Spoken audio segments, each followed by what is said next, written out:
provided as well.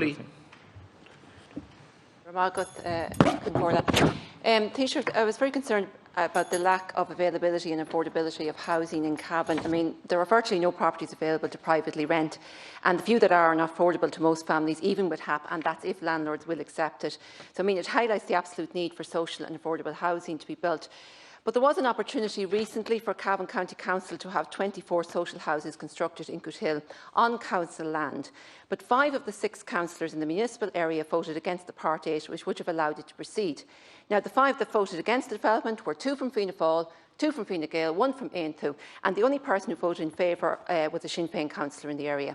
Now, 24 houses in Cootehill would have made a huge difference to those seeking housing in that area, many of whom are on the housing list for years and living in very poor conditions.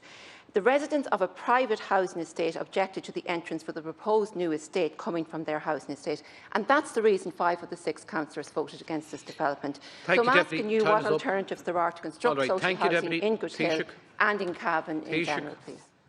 As I said earlier, my view is that we have to provide for social housing and affordable housing, and we have to move away from creating barriers to getting housing built in this country, given the crisis that many people who can't access housing currently experience. I don't know the specifics of this case or what happened here, so I can't comment on the individual case or as to whether there's a mechanism for getting these houses delivered.